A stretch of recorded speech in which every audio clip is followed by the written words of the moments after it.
It won't be the start to 2021 that anyone was hoping for. As of 1 minute past midnight tonight, we'll be putting a hard border back in place with New South Wales. SA's health officials are troubled by the spread of the virus in New South Wales, with new cases and venues popping up all over. It's still not clear where the Northern Beaches cluster started from, and that means that there may be some chains of transmission that are in other parts of New South Wales that haven't surfaced yet. From midnight, the only travellers from New South Wales allowed to enter SA will be South Australians returning home, essential travellers, or those moving here permanently, and they'll all need to spend 2 weeks in self-quarantine.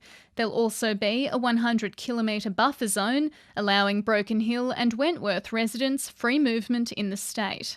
We are very isolated in Broken Hill, 1,200 k's from Sydney, 800 from Melbourne and 500 from Adelaide. And when you're cut off from South Australia, which is our closest capital city, that isolation's felt even more so. So very relieved. Queenslanders and ACT residents who travel into SA via New South Wales will also be allowed in, provided they don't spend any unnecessary time in the state. The same goes for people transiting via New South Wales airports. But they must spend less than 2 hours in the airport, and they must wear a mask whilst in the airport.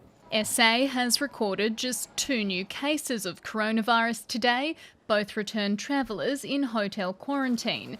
The state government saying it's now locked in a metropolitan location for its dedicated quarantine facility. We're just concluding the contracts with that provider, and we should have something more to announce in the coming days. There are no plans yet to reintroduce border restrictions with Victoria, but there is a word of warning for all South Australians. You really need to take heed of the basic hygiene messaging, staying 1.5 metres away from people, wearing a mask if it's crowded, and you don't look like a wally, you're looking like you're doing something sensible, you're looking safe. A new year, the same pandemic. Sarah Timevska, ABC News, Adelaide.